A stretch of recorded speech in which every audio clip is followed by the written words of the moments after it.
श्री सत्यनारायण भगवान की जय। श्री लक्ष्मी नारायण भगवान की जय। प्रिय श्रोताओं, कलयुग में जब मनुष्य चारों ओर से दुख, चिंता और असफलता से घिरे जाते हैं, तब एक ही आसरा उन्हें सच्चे सुख देना, और वही श्री सत्यनारायण भगवान की कृपा है। कहा गया है कि जो भक्त सच्चे मन से, प्रेम और श्रद्धा से केवल कथा का श्रवण भी कर लेता है, उनके सत्यनारायण भगवान संपूर्ण जीवन में सुख दुख धीरे धीरे दूर होने लगते हैं।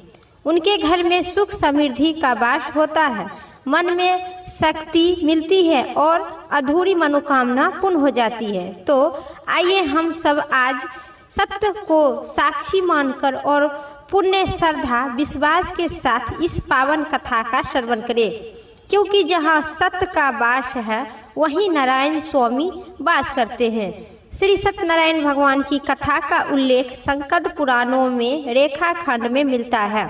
तो आइए श्रद्धा और प्रसन्न चित्त से श्री सत्यनारायण भगवान की जय कथा प्रारंभ करते हैं। एक समय प्राणी के हित चाहने वाले 88,000 ऋषि मुनि परम रमणीय नैमिषारण्य क्षेत्र में मन को सभा लगाए थे। उसी समय अति तेजस्वी व्यास जी, सूत जी सहित स्मरण करते हुए वहां आए। समस्त शास्त्रों को जानने वाले वे श्री सूत जी आते देखकर महातेजस्वी शौनक आदि मुनि खड़े हो गए। सब धर्मों को जानने वाले श्रेष्ठ सूत जी तथा परम वैष्णव शौनक आदि ऋषि परम शीघ्रता से पृथ्वी पर दंडवत नमस्कार करके शौनक आदि मुनि ऋषि से दिए हुए आसन पर संपूर्ण शिष्य सहित अति बुद्धिमान सूत जी बैठ गए। बैठते हुए सूत जी शौनक आदि मुनि को नमस्कार कर हाथ जोड़कर कहे, हे महाशय, हे सर्व गुण सूत जी, इस कली काल में मनुष्य को हरि भक्त किस उपाय से हो भगवान वह कहिए, क्योंकि कली काल में सब प्राणी पाप करने के तत्पर है, वेदहीन हो जाएंगे। उनका कल्याण किस प्रकार होगा। इस कलयुग में मनुष्य प्राणों को धारण किए हुए थोड़े आयु वाले, निर्धन और अनेक पीड़ा से युक्त होंगे। पुण्य अति परिश्रम से होती है, जिसे कलयुग में कोई मनुष्य पुण्य न करेगा, और पुण्य के नष्ट होने पर सब पापों को वृद्धि हो जाएगा। तब इच्छुक ज्ञान वाले मनुष्य अपने सर्ववंश सहित सभी नष्ट कर देंगे। हे सूत जी, किस तरह अल्प परिश्रम से थोड़े धन और कुछ ही समय का पुण्य प्राप्त हो, ऐसा कोई उपाय हम लोग का वर्णन कीजिए, जिसके उपदेश से मनुष्य पुण्य पाप करता है उनका वह भागी होगा। पुण्य का उपदेश देने वाले दयावान, कपट रहित, निष्पाप और निर्विरोधी, यह 4 प्रकार के मनुष्य नारायण के समान होते हैं। संसार में ज्ञानी होकर दूसरों को ज्ञान नहीं देते हैं, उस पर ज्ञान रूपी परमेश्वर कभी प्रसन्न नहीं होते हैं। जो पुरुष रत्न रूपी ज्ञान से दूसरों को संतोष देते हैं, उन्हें मनुष्य रूपी धारण किए नारायण जानते हैं। हे महामते, ऐसा कौन व्रत है जिसको करने से मनोवांछित फल की प्राप्ति हो, वह हम लोगों को सुनने की बड़ी ही इच्छा है। आप वेद गाता है, आप जैसे दूसरा कोई व्रत नहीं दिखाई देता, क्योंकि श्री वेद व्यास जी आप ही सुत हैं। सब सूत जी बोले, हे मुनि श्रेष्ठ, आप धन्य हो, तुम ही वैष्णव हो, तुम ही आगवान हो, कारण कि सब प्राणियों के हित सतदेव हित चाहने वाले हो। हे शौनक आदि सुनो, मैं आपसे उन उत्तम व्रत कहूँगा जिस व्रत को नारायण जी ने लक्ष्मीपति भगवान से पूछे थे और जिस प्रकार भगवान नारायण जी ने कहे थे। इति श्री बोलिए श्री विष्णु भगवान की जय। पहला अध्याय कथा संपूर्ण हुई। अब सुनिए द्वितीय अध्याय कथा विस्तार से। एक समय नारद जी समस्त प्राणियों के हित चाहने की इच्छा से अनेक लोग घूमते घूमते मृत्यु लोक आए। वहाँ उन्होंने देखा कि सब प्राणी अनेक पीड़ा से युक्त, अनेक योनि से उत्पन्न होकर पाप दुख पा रहे हैं। यह देखकर विचार करने लगे कि इन लोगों को दुख किस प्रकार दूर हो। ऐसा मन में विचार कर विष्णु लोक चले गए। वहाँ उनके शुक्ल वर्ण 4 भुजाएं जिनके शंख चक्र धारण किए हैं और वर्णमाला से सुशोभित देवाधिदेव नारायण हैं, उनको देखकर स्तुति करने लगे।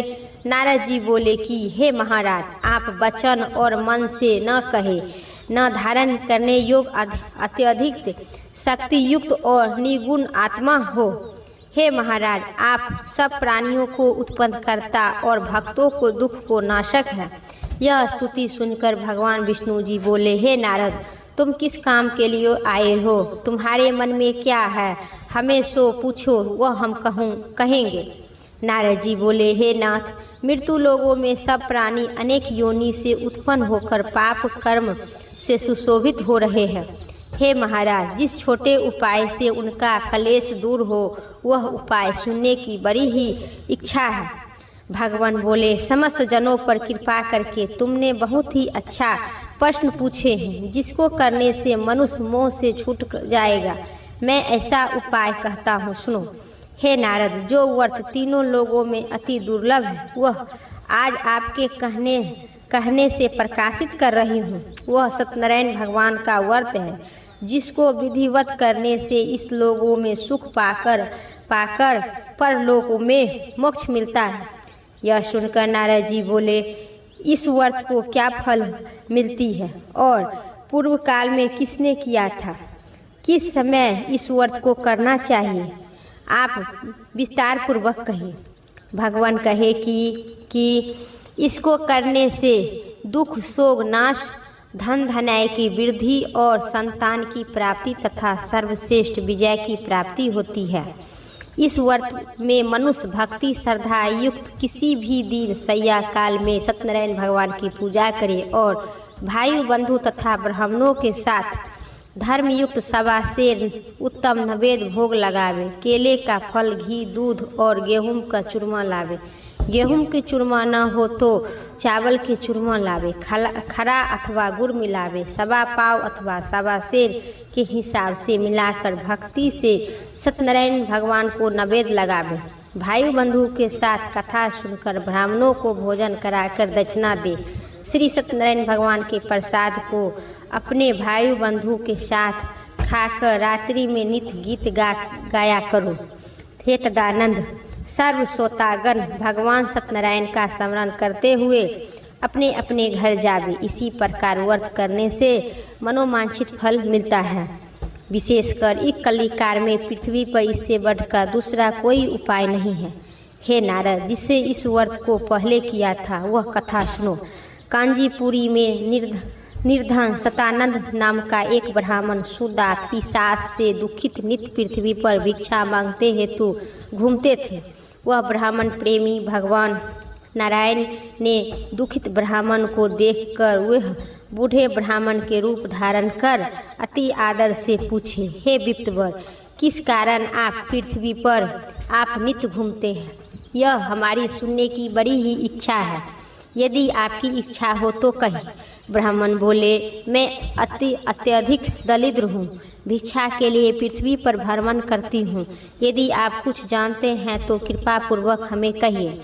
वृद्ध ब्राह्मण बोले, हे दिव्य श्रेष्ठ, मनोरथ को सिद्ध करने वाला उत्तम श्री सत्यनारायण भगवान का व्रत करो, जिसको करने से मनुष्य सब दुख से छूट जाते हैं। वृद्ध ब्राह्मण रूपी सत्यनारायण देव ने व्रत का विधान बताकर ब्राह्मण को वहाँ से अंतर्ध्यान हो गए। तदानंद ब्राह्मण सतानंद ने मन में निर्णय किए कि मैं कल ही सत्यनारायण भगवान का व्रत करूँगा।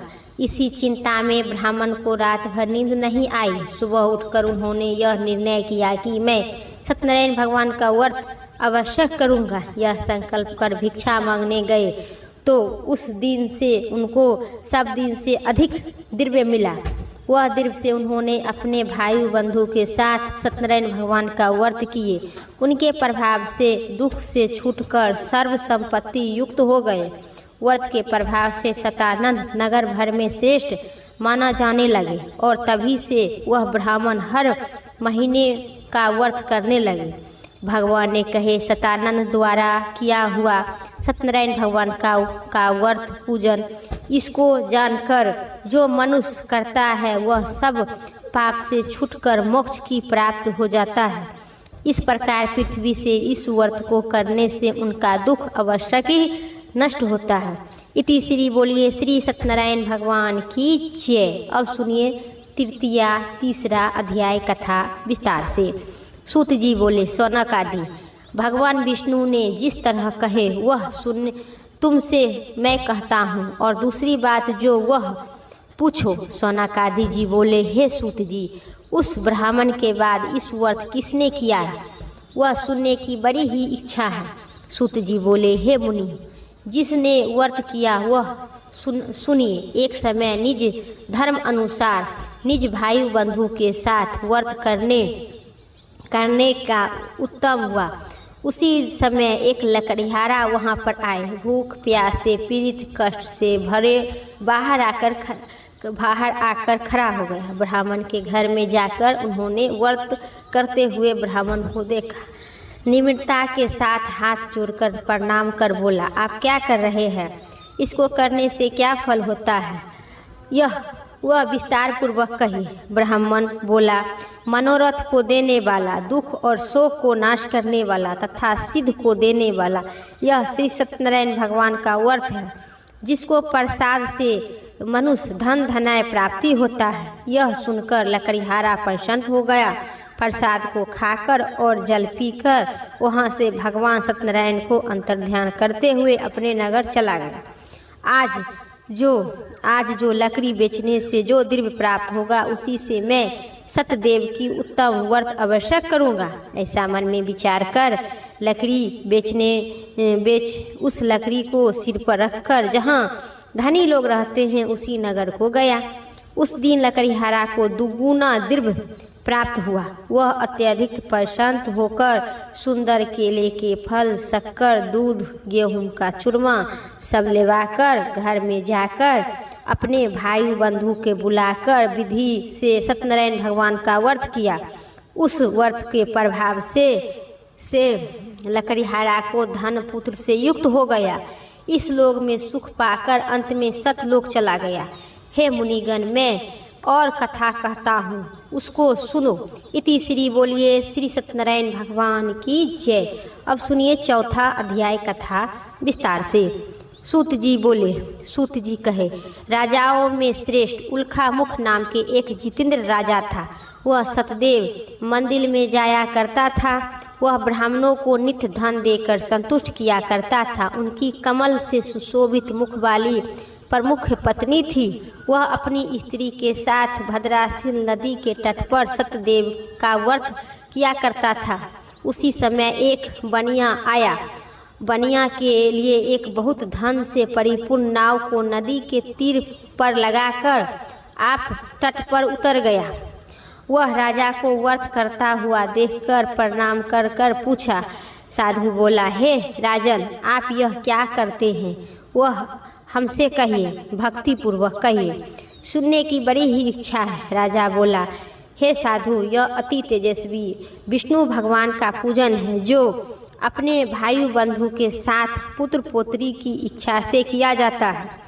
तब बनिया नमस्कार कर बोला, हे राजन, इस व्रत को मुझे कहिए। यह व्रत मैं भी करूँगा, कारण कि मेरे भी कोई संतान नहीं है। इस व्रत को मैं अवश्य करूँगा। वह व्रत की विधि जानकर अपने घर आकर अपने स्त्री से यह संतान पद का व्रत कहा और यह संकल्प किया कि जब मेरे घर संतान होगी तब मैं अवश्य सत्यनारायण भगवान का व्रत करूँगा। थोड़ी समय में ये उनकी स्त्री लीलावती गर्भवती हुई। अनंत चित्त से गर्भवती हो गई। उन्होंने 10वें मास में अति निर्मल एक कन्या का उत्पन्न की। जैसे शुक्ल पक्ष की चंद्रमा की ज्योति बढ़ती है, उसी तरह प्रतिदिन कन्या वृद्ध प्राप्त हो। अपनी स्त्री के साथ बनिया ने कन्या का जातक कर्म कर कालावती नाम रखा। एक दिन कालावती अपने स्वामी से मधुर वचन में बोली कि पहले का संकल्प व्रत आप क्यों नहीं करते हैं? साधु बोला, हे प्रिय, इसके विवाह के समय इस व्रत को मैं अवश्य करूँगा। इस प्रकार स्त्री को समझाकर वहाँ से बाहर बनिया चला गया। इधर कालावती पिता के घर में निज बढ़ने लगी। एक दिन धर्म ज्ञान साधु बनिया ने सखियों के साथ खेलती हुई लड़की को विवाह के योग देख तो दूतों को बुलाकर कहा, विवाह के निमित्त कन्या के लिए योग वर खोज कर ले आओ।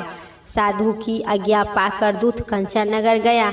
उस नगर में एक बनिया पुत्र को लेकर साधु के सामने आए। उन्होंने सुंदर गुण युक्त लड़के को देखा। जाति भाई के साथ प्रसन्न चित्त से विधि पूर्वक अपनी कन्या का विवाह बनिया पुत्र के साथ कर दिए।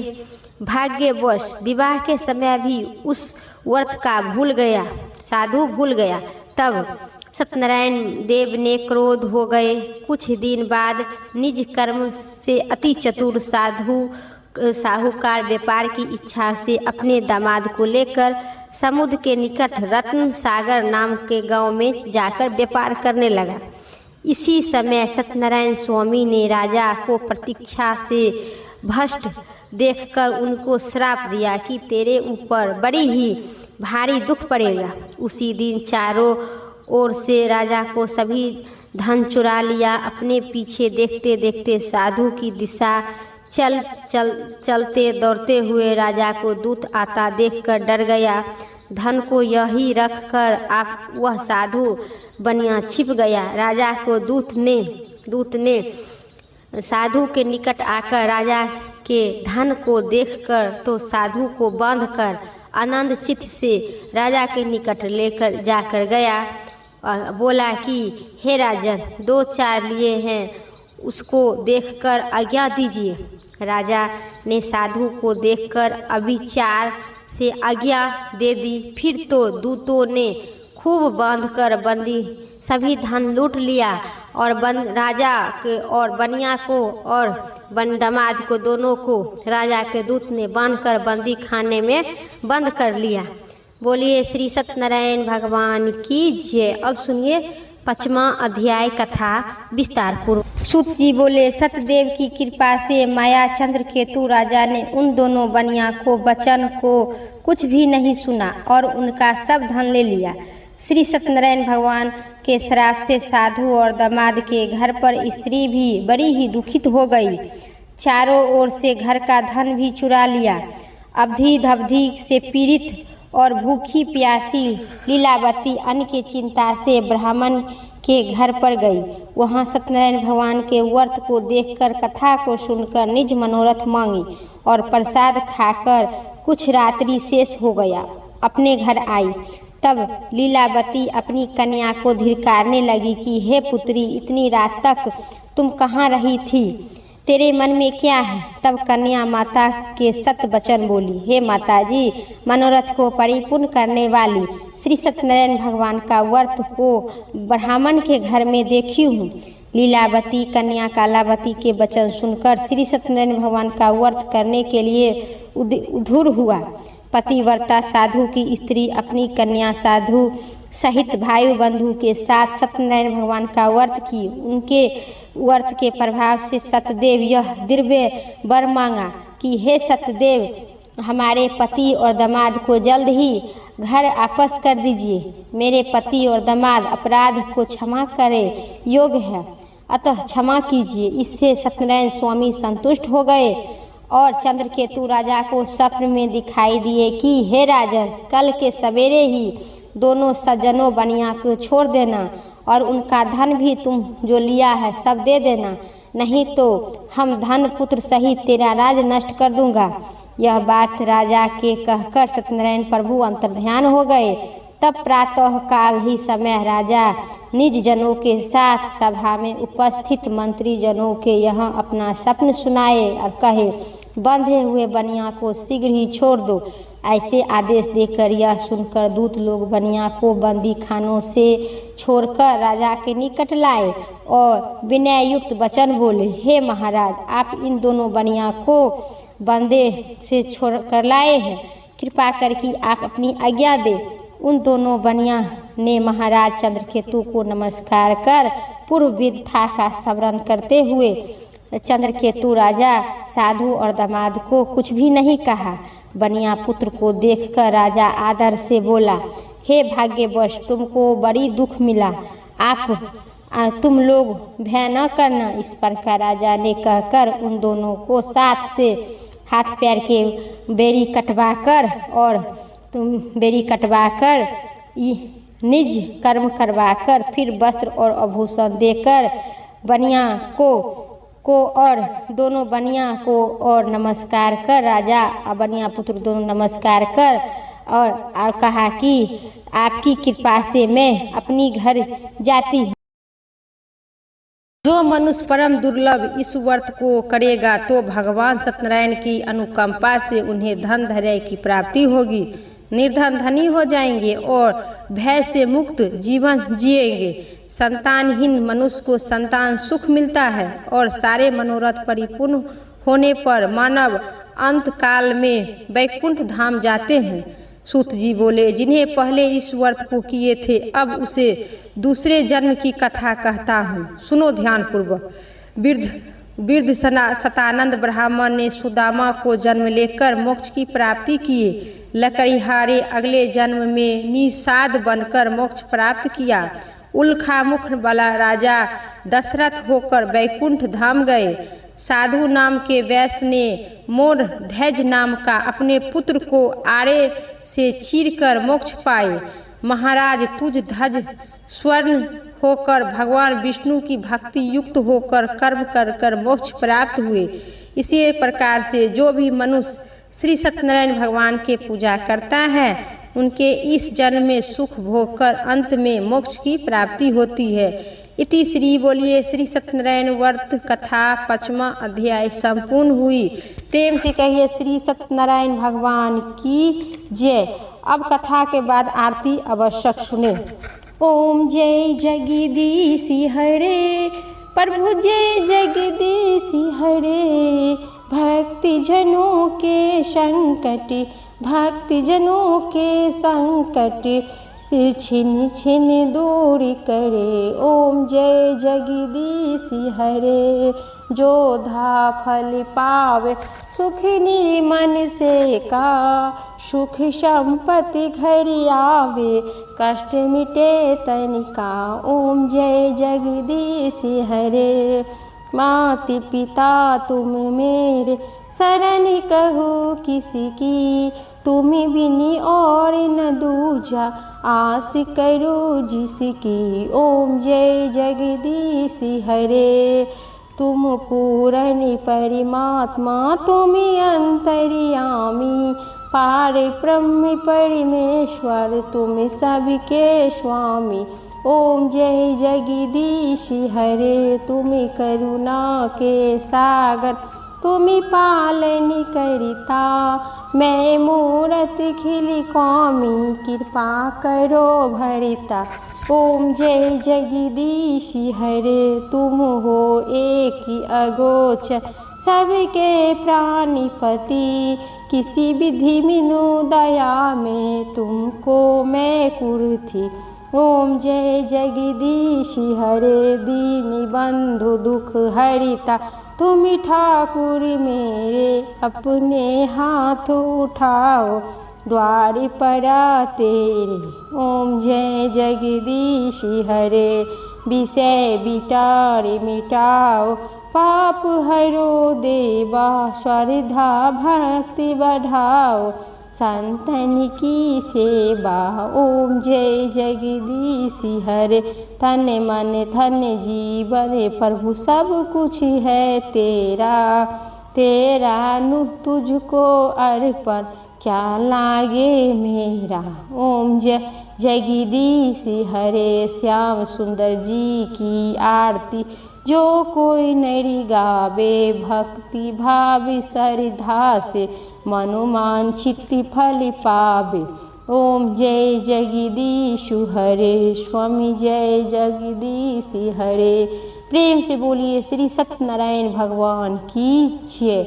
आज की कथा संपूर्ण हुई। उम्मीद करते हैं आप सभी को इस कथा पसंद आई, तो एक लाइक करके कमेंट बॉक्स में हर हर महादेव ओम लक्ष्मी नारायण भगवान की जय जरूर लिखें। और चैनल पर नए हैं तो को लाइक करना और सब्सक्राइब करना ना भूलें। फिर अगली वीडियो लेके आते हैं, तब तक के लिए हर हर महादेव।